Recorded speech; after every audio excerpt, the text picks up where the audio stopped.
안녕하세요. 이수명 목사입니다. 지금 코로나 바이러스로 인해서 많은 교회들이 어려움 가운데 있는데요. 많은 목사님들은 지금도 어렵지만 코로나 바이러스 이후의 시대는 더욱더 힘들 것이다 라는 그런 말씀들을 하고 계십니다. 저는 코로나 바이러스가 교회의 시간을 굉장히 앞당겨 놓을 것이다 라고 생각을 하는데요. 그렇기 때문에 지금 교회는 그 미래의 사역을 준비하고 그리고 다음 세대를 향한 어떤 전략들을 세우는 것이 굉장히 중요한 시점 가운데 와 있다라고 생각을 하게 됩니다. 그런 의미에서 오늘 저는 다음 세대에 대한 내용들을 준비했습니다.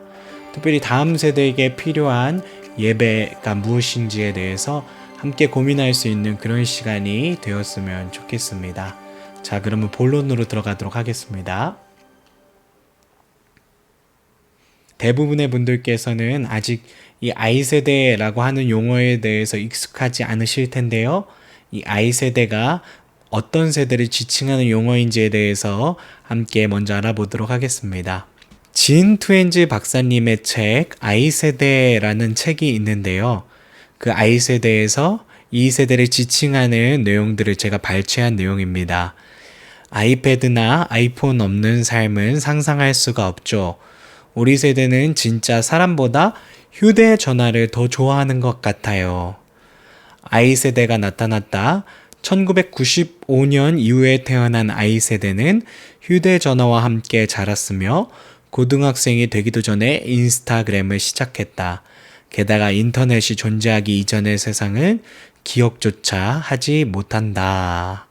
즉, I세대가 어떤 세대냐면 1995년 이후에 태어난 세대를 지칭하는 용어로 아이폰에 I자를 딴 휴대전화와 함께 태어나고 자랐으며 고등학생이 되기도 전에 소셜 네트워크에 접속해서 자신들을 표현하고 소통하는 그런 일들을 했던 세대를 지칭하는 용어로 우리들이 알 수가 있습니다.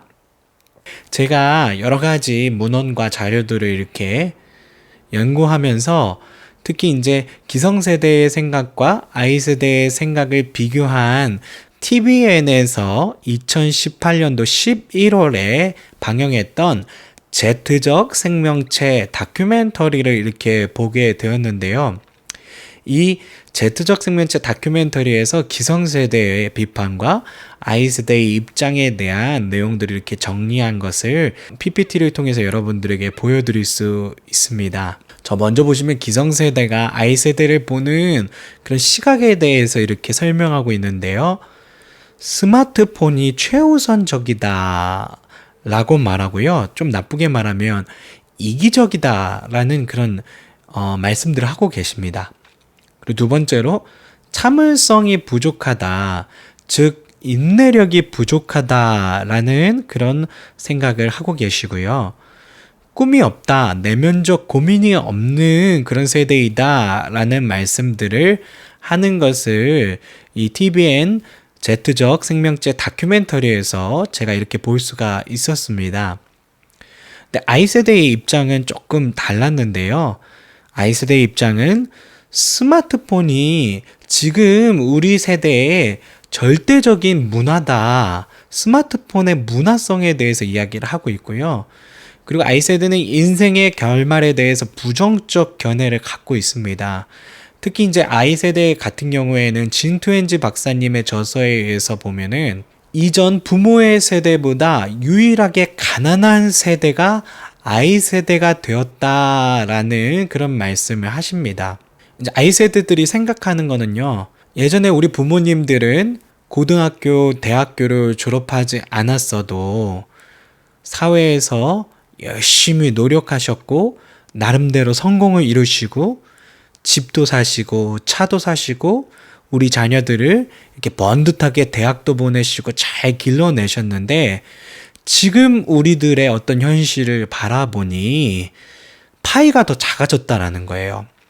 지금은 대학원을 나와도 그리고 또 박사가 되어도 부모님 세대만큼 성공하기가 쉽지 않은, 이제 먹을 수 있는, 나눌 수 있는 파이가 정말 작아진 그런 세상 속에 아이 세대들이 살아가고 있습니다. 그런 상황 가운데 있다 보니 이 아이 세대는 부모님들처럼 인내하고 노력해서 집도 사고 차도 사고 성공해야지, 이런 미래에 대한 생각보다는 지금 당장 내가 맛있는 거 먹고 행복해야지 라고 하는 그런 생각을 갖고 있다라는 겁니다. 어른들의 입장에서는 이것이 굉장히 인내력이 부족하고 참을성이 없는 것처럼 보일 수가 있겠죠. 하지만 아이 세대가 처한 그 상황적인 것들로 미루어 봤을 때 정말 성공의 다른 기준을 갖고 있다라는 것을 볼 수가 있습니다. 오히려 아이 세대가 생각하는 성공은 부모님들이 이루었던 그런 어떤 집을 사고 차를 사고 번듯한 가정을 꾸리는 그런 것들도 성공이 될 수 있겠지만, 지금 아이 세대에게 가장 중요한 건 바로 지금, 미래가 아니라 이 현실에서 내가 누릴 수 있는 것, 내가 행복할 수 있는 그런 가치를 굉장히 중요하게 생각하고 있다라는 것입니다. 즉, 성공한 사람은 무엇이냐? 바로 지금 자기가 하고 싶은 일을 하는 사람이고, 지금 바로 자기가 행복하다고 느끼는 사람이 바로 성공한 사람의 기준이 된다라는 것입니다. 그런 이유에서 그럴까요? 많은 아이 세대들, 다음 세대들이 퇴사하는 그런 브이로그를 이렇게 찍는 것을 보실 수가 있죠. 그리고 또 거기에 엄청난 그런 응원과 격려의 메시지들을 전하는 것을 볼 수가 있습니다. 우리 부모님 세대에서 퇴사는 굉장히 사회적으로부터 도태되고 실패하는 요인으로 봤을지 모르겠으나, 지금 아이 세대는 지금 현실에서의 어떤 기쁨과 안녕을 추구하기 때문에 그런 퇴사마저도 어떤 기쁨으로 승화시키는 그런 현실 가운데 와 있다라는 것을 볼 수가 있습니다. 자, 지금부터는 진트엔지 박사님께서 아이 세대의 특성에 대해서 정리하신 내용 중에 우리 교회들이 이 특성에 대해서 대처 방안을 갖고 행동해야 될 요령이 있는가에 대해서 한번 살펴볼 수 있는 그런 시간이 되었으면 좋겠습니다. 이 PPT의 내용을 읽으면요, 결국 아이 세대는 부모들로부터 많은 간섭을 받지만 부모와 덜 싸운다. 이 같은 사실은 10대는 당연히 부모의 구속에 맞서 싸울 수밖에 없다는 베이비 부머 세대와 X세대의 가정과 맞지 않다. I 세대와 10대, 그 부모들은 같은 생각을 하고 있는 것이다. 양쪽 모두 느리게 성장하는데 동의하고 있는 것이다. 라고 하는 내용을 이렇게 보여주고 계시는데요. 분명한 것은 이전 세대와 조금 다른 모습들이 나타나고 있는데요. 첫 번째, 부모에게 조금 더 순종적인 세대라는 것이고요. 이 아이 세대가 그런 부모의 어떤 간섭과 부모의 보호를 굉장히 좋게 여기고 있고, 그리고 그 보호 가운데 조금 더 길게 있고자 하는, 그래서 아이 세대만 생각하는 것이 아니라 부모마저도 그렇게 동의하고 있는, 그래서 양쪽이 동의하면서 가정중심적인 어떤 모습들이 이루어가는 모습들을 볼 수 있다라는 것입니다. 이건 아이들이 신체적으로는 성장하지만 정신적으로는 그저 부모 밑에 어린 아이처럼 어떤 정신적인 그런 유아로 남게 하는 그런 어떤 단점이 있는데요. 저는 이것이 굉장히 교회에게 시사하는 바가 크다라는 생각을 합니다. 왜냐하면 교회는 근본적으로 가정 공동체입니다. 분명한 것은 앞으로 다음 세대에게 있어서 이 가정 예배가 더욱더 중요하게 추구되어질 것이라는 것입니다. 진투엔지 박사님은 아이들이 이 가정에 있는 것을 안전하게 느끼고 부모의 어떤 감시와 그런 보호 가운데 있는 것을 이렇게 나쁘게 생각하지 않는 시대가 되었다라고 말씀하고 계십니다. 우리가 부모와 함께 성경 교육을 받을 수 있는 그런 토대를 마련해야만 하겠고요. 그런 의미를 예배에 이렇게 적용하고자 한다면 부모와 함께 예배 드리면서 부모의 그런 예배를 눈으로 보고 귀로 듣고 몸으로 체험하면서 배우는 세대 통합 예배가 앞으로 다음 세대에게 많은 도움이 되지 않을까라는 생각을 해보게 됩니다. 그래서 다음 세대가 부모의 간섭으로부터 이 비교적 더 수능적이다라는 그런 어떤 통계를 보면서 우리 교회가 어떻게 하면은 가정 예배를 더욱더 교회 안에서 그리고 교회 밖에서 잘 이루어가게 할 수 있을 것인가에 대해서 조금 더 깊게 고민이 필요할 것이라는 생각을 해보게 됩니다. 최근 몇 년 동안 내 인생은 쓸모가 없다와 같이 우울한 문장에 동의하는 10대가 늘어났다. 자신이 쓸모없는 존재라고 느끼는 10대가 역대 최고치다. 반면에 나는 다른 사람들처럼 인생을 즐기고 있다라는 문장에 동의하는 10대는 줄어들었다. 이 문항에 동의하지 않는 것은 명백한 우울증 증상이다. 우울증에 걸린 사람들은 거의 항상 더 이상 예전처럼 인생을 즐기지 못한다고 답하기 때문이다. I세대의 우울증이요, 이전 세대보다 엄청난 퍼센테이지로 상승하고 있다라는 그런 말씀하고 계시는 것입니다. 통계학적으로 봤어도 엄청난 우울증 수치를 이렇게 기록하고 있는 것을 볼 수가 있는데요. 저는 I세대가 왜 이렇게 이전 세대에 비해서 더 우울한 존재가 되었는가? 그것은 바로 SNS에 있다라는 생각을 해보게 됩니다. 이 스마트폰을 사용하고 부모의 어떤 굴레 아래에 있는 것을 안전하고 더 좋다라고 느낀 I세대는 더 깊게 스마트폰을 사용한 SNS 커뮤니케이션에 치중하게 될 수밖에 없다라고 생각을 합니다. 이전에는 직접적으로 사람과 사람이 만나서 소통하는 시대였더라면 지금은 그저 이 셀폰 하나만 붙들고 있으면 얼마든지 친구들과 소통할 수 있는 시대가 되었다라는 것인데요. 저는 이것이 아이들로 하여금 더욱더 우울하게 만드는 그런 원인을 초래하게 되었다라는 생각을 하게 됩니다. 왜냐하면 아이들이 이 스마트폰을 통해서 소통하는 인스타그램이나 유튜브, 페이스북, 그 외의 모든 스냅챗이라든지 이런 모든 컨텐츠들을 보면은 모든 어떤 친구들의 긍정적인 면, 아주 놀라운 면, 그리고 예쁘고 아름다운 면, 훌륭한 것들만 이렇게 비춰지게 되어 있습니다. 아무도 인스타그램에 자신의 흉측한 모습을 올리는 사람은 없을 것이라는 생각을 해보게 됩니다. 근데 보시면 아시겠지만 인간의 삶에는 명백히 흑과 백이 존재합니다.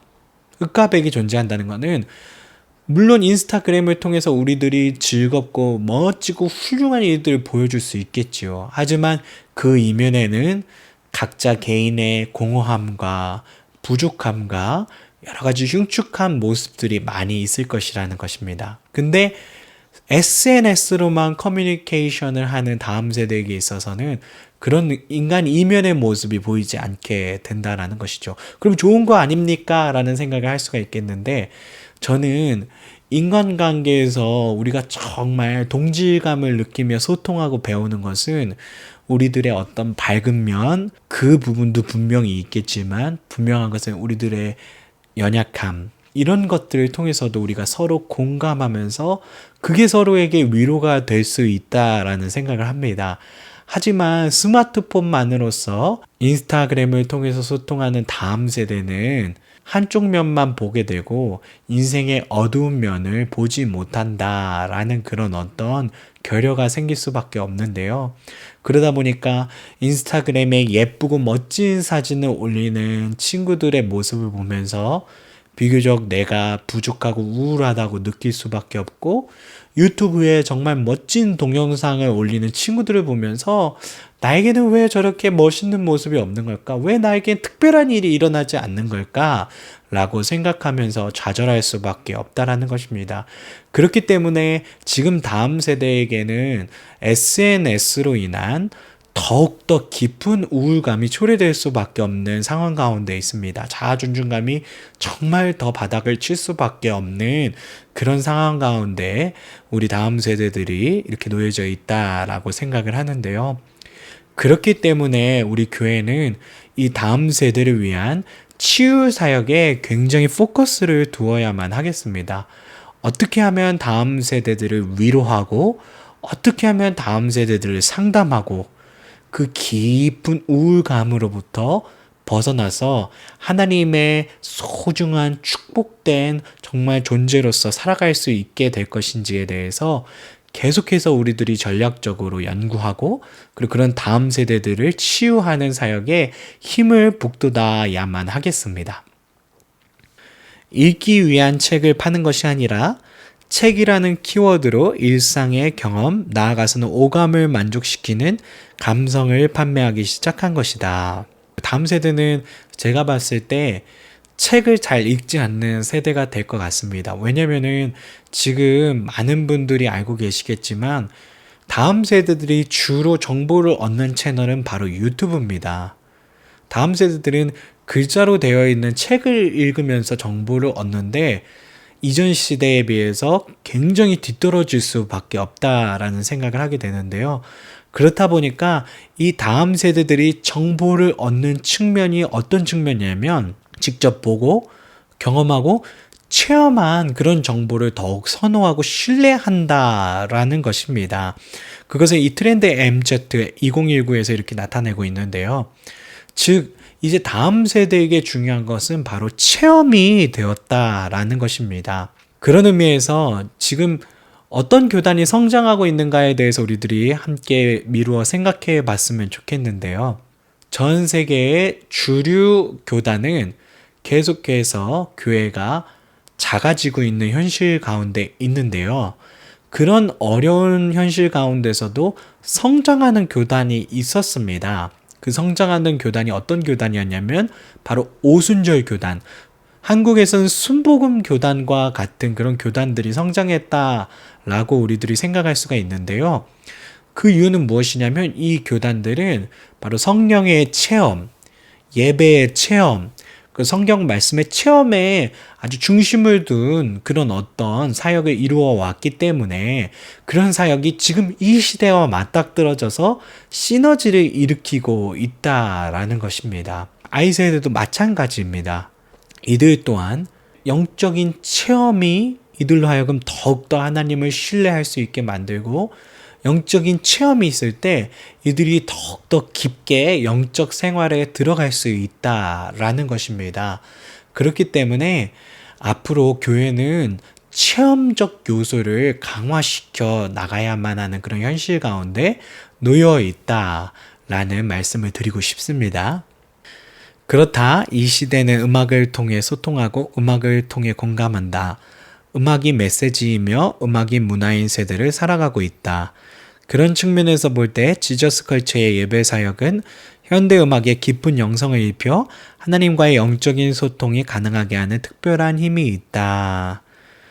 이상훈 박사님의 리뉴 처치에서 제가 발췌한 본문이고요. 저는 굉장히 의미심장한 내용을 전해주고 계신다라는 생각을 해보게 됩니다. 앞서서 다음 세대가 굉장히 중요하게 생각하는 그런 어떤 요소가 체험에 있다라는 말씀을 드렸습니다.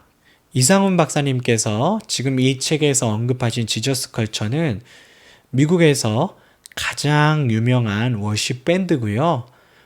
지금 많은 지역교회에서 이 지저스 컬처의 음악을 사용해서 예배를 드리고 있는 것을 우리들이 알 수가 있습니다. 이 지저스 컬처를 분석하면서 제가 특별히 다음 세대에게 있어서 예배 음악이 어떤 모습으로 나타나야 하겠는가 생각을 해보게 되었는데요. 저의 시대의 음악 언어를 살펴보자고 한다면 그것은 아마도 모던 록 음악이었을 것입니다. 특별히 힐송으로부터 굉장히 모던 록 음악이 보편적으로 교회에 보급되게 되었는데요. 이 모던 록 음악은 지금까지도 교회들이 대표적으로 사용하고 있는 현대 밴드 음악입니다.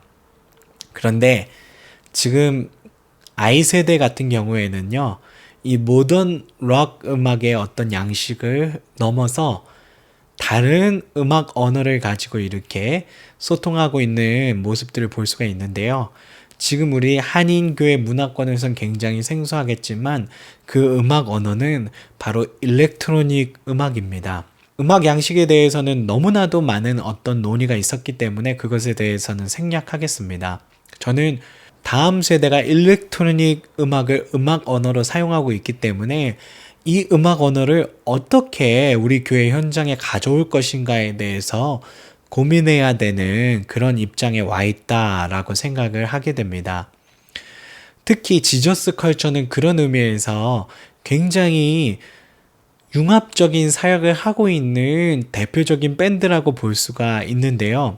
요즘 지저스 컬처의 음악을 보게 되시면은 전자 음악의 어떤 형태 위에 기존에 우리들이 행해왔던 모던록 음악을 합쳐놓은 그런 음악을 사용하고 있는 것을 볼 수가 있습니다. 지금 당장 일렉트로닉 음악을 교회 현장에 보급한다는 것은 굉장히 여러 가지 어려움이 있을 것이라는 생각을 합니다. 하지만 다음 세대의 음악 언어를 가져와서 이전 시대의 음악 언어와 융합해서 사용할 수 있다라면은 이전 세대도 함께 그리고 다음 세대도 함께 예배할 수 있는 음악 언어를 가진 찬양을 할 수 있을 것이라는 생각을 하게 됩니다. 지저스 컬처는 그런 측면에서 현대 음악을 굉장히 잘 융합된 형태로 이렇게 녹여내고 있다라는 생각을 하게 되고요. 거기 위에 아주 체험적이고 성령의 임재가 강하게 나타나는 그런 어떤 찬양과 그런 가사 그리고 그런 예배 분위기를 만듦으로 인해서 많은 다음 세대들이 찬양을 통해서 하나님께로 나아가게 하는 그런 중요한 일들을 이뤄가고 있다라는 것을 볼 수가 있습니다. 다음 세대에게 중요한 소통의 어떤 방식은 바로 체험에 있다라고 볼 수가 있습니다. 그런 의미에서 현대교회는 교단이나 전통을 뛰어넘어서 성령의 임재를 강하게 나타내고 그리고 또 다음 세대에게 하나님을 만나고 경험하게 되는 그런 어떤 체험을 일으킬 수 있는 예배에 대해서 더 깊이 고민해야만 하는 현실 가운데 와 있다라는 생각을 해보게 됩니다. 자, 두 번째 챕터로 다음 세대 연구에서 굉장히 중요한 주제인 SNS와 커뮤니케이션에 대해서 이야기를 하겠습니다. 지금 이제 코로나 바이러스가 교회의 온라인 예배를 완전히 앞당겨 놓았는데요. 이전 시대만 하더라도 온라인 예배가 예배인가? 라고 하는 그런 어떤 논의도 있었을 정도로 이 온라인 예배에 대한 여러 가지 검증되지 않고 회의적인 반응들이 많았었는데요. 지금 이 코로나 바이러스 시대로 인해서 지금은 이 온라인 예배가 응당 당연하게 받아들여지고 있는 현실 가운데 있습니다. 즉 그렇다는 것은 앞으로 코로나 바이러스 이후의 교회도 이 온라인과 미디어 사역이 굉장히 중요한 입지에 놓일 수밖에 없다는 것이고요. 그것을 넘어서 SNS와 커뮤니케이션을 통해서 선교하고 전도하는 것이 굉장히 중요한 그런 어떤 상황 가운데 와 있다라는 우리들이 생각을 해보게 됩니다. 자, 앞선 시기에 컴퓨터가 무엇인가에 대해서 아주 잘 조명하신 그런 학자가 있는데요. 컴퓨터는 단순히 정밀한 계산기가 아니라 인간과 인간, 인간과 사회를 이어주는 미디어다라는 말씀을 하셨는데요. 벌써 1977년 이 앞선 시대로부터 컴퓨터가 이런 기능을 하게 될 거라는 것을 이렇게 말씀하신 겁니다. 즉 그것은 무엇이냐면 컴퓨터는 그냥 컴퓨터 자체로 끝나는 것이 아니라 그런 어떤 계산기의 역할로 끝나는 것이 아니라 바로 이 컴퓨터가 인터넷에 연결되게 되면서 사람과 사람을 이어주고 사람과 사람이 함께 소통할 수 있는 그런 세상을 만들어준다, 연결시켜준다 라는 그런 말씀하고 계십니다. 지금 이제 스마트폰이 발달되면서 언제 어디서든 이 웹을 통해서 사람과 사람이 연결될 수 있는 시대를 살아가고 있다라는 것입니다. 우리가 이것을 인정해야만 하고요. 이 스마트폰의 발달이 얼마나 많은 그런 변화를 가져오게 되는 것인가에 대해서 계속해서 우리들이 생각해야만 하는 줄로 압니다. 갑자기 왜 BTS가 나왔느냐? 코리아 생각하면은 전 세계 사람들이 누굴 생각할까요? 첫 번째로 BTS의 나라라는 생각을 하게 될 겁니다. BTS 열풍이 엄청납니다. 심지어 이제 미국 사람들은 어떤 이야기를 하냐면요. 코리아는 BTS를 보유한 국가다. 그만큼 이 BTS가 얼마나 큰 인기를 누리고 있으며 그리고 또 이 코리아라고 하는 나라를 대표하는 그런 이미지까지 갖추게 되었다라는 것을 알 수가 있습니다. 근데 이 방시혁 대표가요, 대통령 표창 소감 발표 중에서 BTS 성공에 대한 의미심장한 어떤 이야기를 했는데요. 기존의 주류 음악 시장은 전통 미디어가 좌지우지해왔다. 하지만 스트리밍 등 온라인 플랫폼의 등장으로 소셜 미디어를 적극 활용하는 것이 중요해졌다라는 말을 했습니다. BTS가 물론 노래도 좋고 춤도 잘 추고 그런 어떤 퍼포먼스가 훌륭한 면도 분명히 있었습니다. 하지만 이 BTS가 정말 잘했던 것은 무엇이냐면 이들이 멤버 각 개인의 트위터를 통해서 계속해서 팬들과 소통을 했고요. 자신들이 콘서트 일정이 어떻게 되며 연습을 어떻게 하고 있고 자신들이 숙소에서 어떻게 생활하는지 그런 시시콜콜한 이야기를 계속해서 팬들과 소통했다라는 것입니다. 미국의 음악 비즈니스는요, 지금까지 거대 자본을 통해서 이루어 왔다고 볼 수가 있습니다. 근데 이 BTS가요, 미국의 음악 비즈니스를 완전히 흔들어 놨다라는 이야기를 합니다. 어떻게 흔들어 놓은 것이냐라는 말입니다. 그것은 바로 이들이 정말 소셜 네트워크를 적극적으로 활용해서 팬들과 일방적인 어떤 그런 소통을 하는 것이 아니라 쌍방향 소통을 하면서 팬들과 자신들이 함께 연결되어 있다라고 하는 소셜 네트워크 마케팅을 굉장히 잘 활용하였기 때문에 지금 이 음악 비즈니스의 가장 정점에 쓴 성공을 할 수 있었다라는 이야기를 하는 것입니다. 분명한 것은 이제 이 소셜 네트워크가 얼마나 큰 영향력을 갖고 있는가라는 것을 우리들이 반드시 고려해야 된다라는 것입니다. 그것은 상호성의 대화 또는 상호 반응으로 불려질 수 있는데 그 이름이 무엇이든 간에 효과적인 커뮤니케이션의 기초는 송신자와 수신자의 공통 참여이다. 참여자의 개입을 확실히 하는 것이 커뮤니케이션을 시작하는 사람의 특별한 관심이 되어야 한다. 도널드 K. 스미스 박사님은 자신의 책에서 커뮤니케이션의 가장 중요한 것은 송신자와 수신자의 공통 참여를 이루어내는 것이 가장 중요하다라는 말씀을 하고 계십니다. 어떻게 하면은 송신자는 참여자가 같이 나와 함께 소통하며 커뮤니케이션에서 참여할 수 있게 할 것인가, 함께 이렇게 참여하게 할 수 있을 것인가에 대해서 고민해야 된다라는 것입니다. 이와 같이 우리 교회도 지금 굉장히 중요한 어떤 현실 가운데 와 있습니다.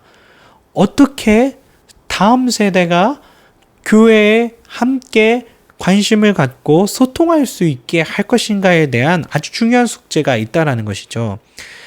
지금 교회가 그런 의미에서 커뮤니케이션을 바꿔야 되는 그런 어떤 변곡점에 와 있다라는 말씀을 드리고 싶습니다.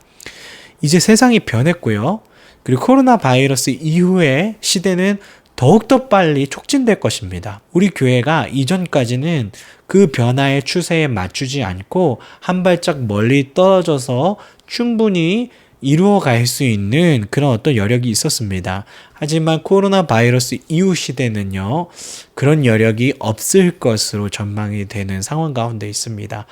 그렇기 때문에 어떻게 우리가 다음 세대를 대하고 그들이 어떻게 교회의 미래를 이끌어가는 주역으로 세울 수 있을 것인가에 우리의 활로가 있다라는 생각을 해보게 됩니다. 자, 그래서 I세대를 위한 사역 전략 혹은 I세대를 위한 예배 전략에 대해서 볼 수 있는 시간이 되었으면 좋겠습니다. 교회의 가장 중요한 소통의 통로가 무엇일까요? 저는 그것이 예배에 있다라고 생각을 합니다. 지금 이제 쌍방향 소통이 굉장히 중요해지는 이 시대 변화 가운데서 교회가 특별히 이 예배, 가장 중요한 소통의 통로인 예배를 변화시켜 나가야 되는 그런 상황 가운데 놓여져 있다라고 말씀드릴 수 있는데요. 기존의 예배와 현대 예배 갱신 전략에 대해서 우리들 살펴보면서 어떻게 예배가 갱신되어야 할 것인가에 대해서 함께 고민해 볼 수 있었으면 좋겠습니다. 기존의 예배와 현대 예배 갱신 전략의 가장 다른 포인트는 무엇이냐면 단일 방향적 커뮤니케이션과 상호 소통하는 커뮤니케이션으로서의 변화가 가장 중요한 변화의 포인트가 된다라는 것입니다. 기존의 예배에서 가장 중요한 3개의 예배 요소를 가지고 설명을 드리겠습니다. 첫 번째, 설교. 기존의 예배에서는 설교가 피드백이 불가했습니다. 목사님이 주일 예배 때 단상에서 하시는 설교의 내용은 하나님께서 주시는 내용으로 간주하고 성도들은 그 말씀에 아멘으로 화답하면 되었습니다. 하지만 지금 다음 세대가 원하는 그런 정보는 무엇이냐면 일방적인 어떤 정보를 전달하는 그런 어떤 커뮤니케이션이 아니라 함께 소통하고 모르는 부분을 물어볼 수 있고 질문할 수 있는 상호 소통의 채널이 필요하다라는 것입니다. 저는 그런 의미에서 목사님의 설교도 함께 피드백을 받으면서 그러면서 어려운 부분들, 이해가 더 필요한 부분들, 그리고 또 때로는 목사가 잘못 알고 실수했던 부분들마저도 성도들과 함께 이루어갈 수 있는 상호소통의 채널이 필요하다라고 생각을 하는데요.